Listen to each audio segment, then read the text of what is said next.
everyone, and welcome to another discussion on strategic planning. And the topics under Module 4 would be the following. Okay, first, why should an organization take up SP or strategic planning? Second, what's the difference between strategic planning and operational planning? Third, what are the key factors for strategic planning? And last, what is planning the plan? No? So let's take a look at the first one. So why should an organization take up SP? All right, so the strategic planning process, okay, requires human as well as financial resources. Okay, in an organization where both these resources may be scarce, okay, the question that could be asked is, why should an organization have strategic planning? Okay, so let's take a look at the first one. Okay, why should an organization take up SP? Number one is it provides direction. Okay, so any development or initiative in an organization requires the organization to know where it is and um, where it wants to go. Okay? Saan nga ba ang isang organization? Okay? Ano yung kanilang current status? Okay? At ano yung gusto nilang ma-achieve in the near future? Or saan nga ba patungo ang isang organization? Okay? So if the organization of or if the direction of change is not clearly defined, an organization is likely to waste resources in um, piecemeal initiatives, okay, that do not add up. Okay? At the strategic level, the question is not whether things are being done rightly, okay, but whether the right things are being done. Okay? Tama ba ang ating ginagawa? Okay? Tama ba ang direction na ating pinupuntahan? Okay? Pangalawa, it helps respond to changing environments. Okay? So all organizations function, okay, in constantly changing dynamic environment is included here. Okay? So strategic planning process enables the organization to take stock of its opportunities and threats and provides the opportunity to define realistic goals and objectives, which may be demanding yet of course achievable. Okay? An example for the respond to a changing environment is the current situation that we are into. Okay? This pandemic has brought a lot of problems. Okay? No more face-to-face classes. Okay? But then, if we do have, strategic planning, pag na-include ang ating, kunwari, ang online classes, then this could be a good option if this happens again. Okay? So, we use strategic planning to respond sa pabago-bagong environment na meron tayo. Because there could be opportunities na hindi natin nakikita. But there could be also threats na pwedeng mangyari. Okay? But then if we do have a strategic planning, these things could be responded immediately. Okay? Pangatlo, it helps establish a common understanding of the future direction. Right? So the strategic planning helps the organization articulate a vision and mission. Okay? And napag-usapan na natin to or nasa ibang module na natin ang mission and vision. No? So this helps the different stakeholders, both the internal and external. Okay? And also sends out a message that the organization is committed to achieving its developmental objectives. Okay? Thus, many organizations have found bilateral partners, okay, or obtained support from multilateral donors or agencies. Okay? Kailangan ng mga ano din, mga partners sa organization. Okay? Pangapat ay yung it helps the organization develop in a concerted fashion. Okay?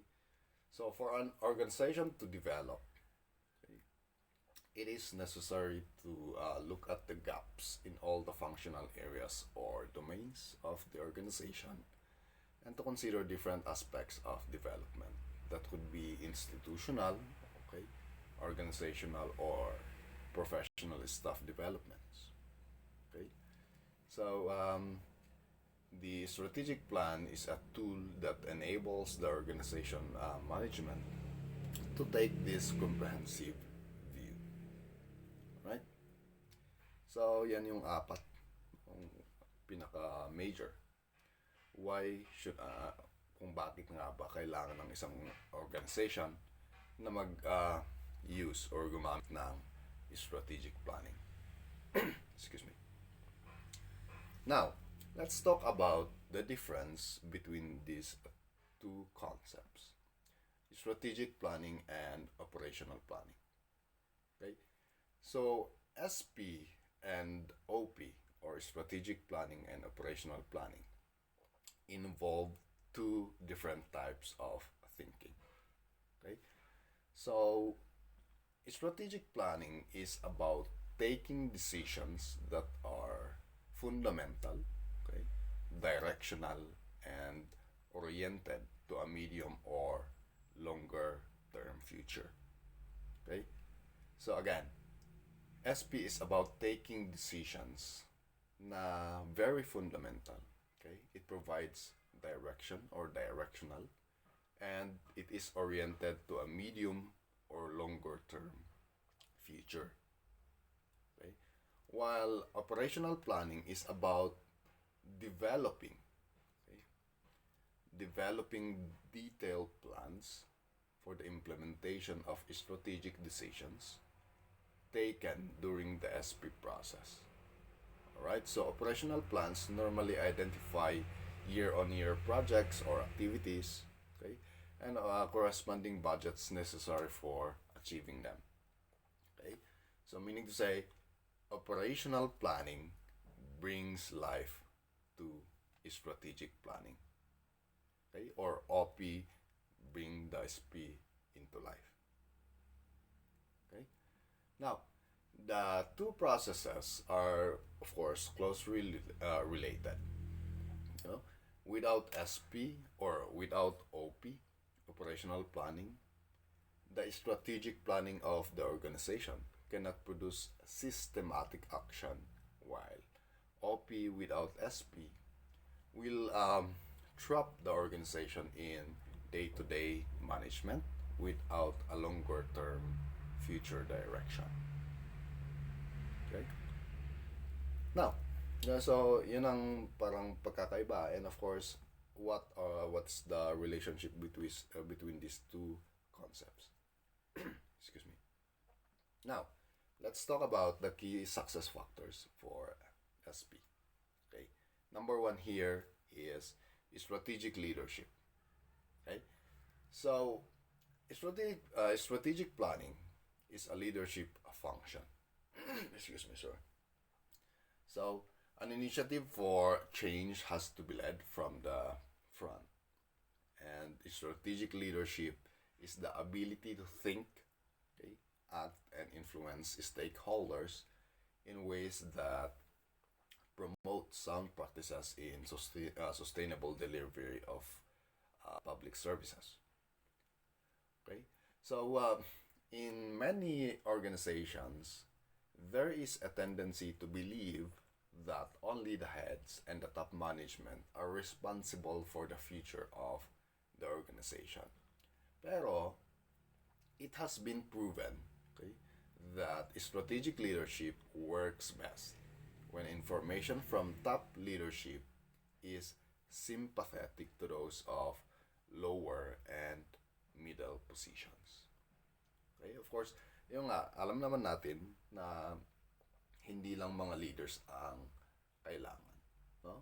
Hindi lang sila ang nagpapatakbo ng organizations. Pero, from top to bottom dapat. They need to know what are the needs, okay? Ano yung mga kailangan ng mga nasa front line, okay? Before implementing a strategic planning. Right? Pangalawa, communication and stakeholder involvement. Okay? So broad-based stakeholder involvement and communication are key to the successful development and implementation of strategic planning. Okay? So at the development age, it is necessary for the organization to know the external and internal stakeholders. Okay? Kung ano yung ina-expect nila from the organization and in what kind of a vision would they like to participate. Okay? So, at the implementation stage, okay, the organization needs the involvement and participation of its internal stakeholders. Okay, internal stakeholders, ito yung parang include natin dito yung mga kliyente natin, mga employees and others. Okay? Now, saan na tayo? And of course, i-support din natin ng mga stakeholders. Okay? This can be achieved only if the stakeholders are suitably engaged in the SP process or strategic planning process. Their involvement would not only give the organization the benefit of their input, but it will also inculcate a sense of ownership for the plan. Okay? Sorry for that. Now, pangatlo ay change management. So, the SP process is about going from one state of development to another. Okay? It is essentially a change process. Okay? Change management tayo. Okay? So, there are a number of organizational and people issues that will appear when change is to be affected. Okay? So, if these issues are not managed properly, it can lead to derailment of the strategic plan implementation. Okay? So, mahirap mag-deal sa change. And I know for sure na napag-aralan na ang change management. And later on, we'll be looking at some aspects as well in change management. Excuse me. In strategic planning. Alright? Now, ito yung mga key success factors natin sa SP or strategic planning. Now, let's talk about plan the plan. Okay? So, what is planning the plan? Alright? So, before starting the development of SP, okay, the organization must have an action plan in place to guide the development process. Okay? So, preparing a plan for the strategic plan development process would involve the following. Like, let's say, determining steps and activities to be undertaken in the strategic planning process, okay, the method to be followed, okay, the time frame, the outputs, okay, the possible risk that may materialize at each step. Okay? So the action plan enables the organization to get ready for the strategic planning process. Alright, so it gives structure to the process, helps in gathering the required resources, and in clarifying the expectations and roles and responsibilities of different areas or different sectors. And what are then the preconditions? Okay? Before taking up the first strategic planning, the following needs to be in place. Number one here is a strategic planning team officially appointed by the head of the organization. Okay? So there should be a strategic planning team. Pangalawa, there should be a clear understanding of the strategic planning process or model to be adopted by the organization. Okay? Again, there should be a clear understanding of the strategic planning process. Pangatlo, information on the resources that can be made available by the organization for the strategic plan development process. Okay? So, yun mga kinakailangan natin. But then, who should be involved? Okay? So, the strategic planning team na nabuo, okay, is the one responsible for formulating the action. Okay? However, hindi lang naman sila. Okay? Hindi lang ang strategic planning team. But then, it could include the head of the organization and its management. Okay? And of course, they should agree and approve the action plan so that the team has an agreement on the process and a commitment to have access to the required resources. Okay? So, ano nga ba yung mga processes ng SP? Okay? Or planning the plan. Okay? And this includes the following. Okay? Number one is to agree on the SP process. Okay? So, the strategic planning team should first agree on the strategic planning process that they will follow. Okay? Of course, they should agree as well in the format. Okay? Pangatlo is collect necessary information. Okay? The team should divide the tasks, and collect information that will help them come up with a realistic plan. Okay? And what else? Develop the first draft, gagawa ng parang blueprint. Okay? And once the team has determined the process, agreed on format, and collected information, okay, they are, of course, ready to develop the action plan.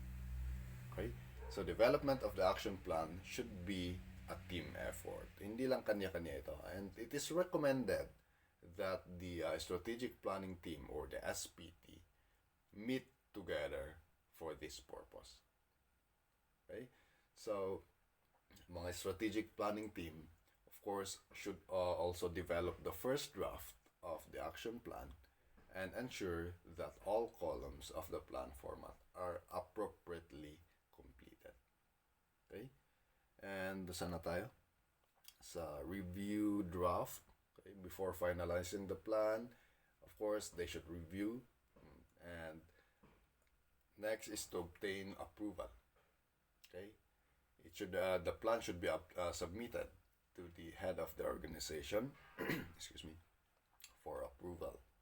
And of course, the head of the organization should keep senior management informed about the document and the process that is planned to take place in the organization. Okay? And lastly is to provide information. Okay? The action must be communicated to all whose input or presence is likely to be necessary in the strategic plan. Okay? So, yun yung ano natin. And that would end our discussion for this fourth module or module. No? So if you do have questions, kindly comment down dito sa ating comment section and I'll try to answer them to the best of my ability. Alright? So thank you so much and have a wonderful day.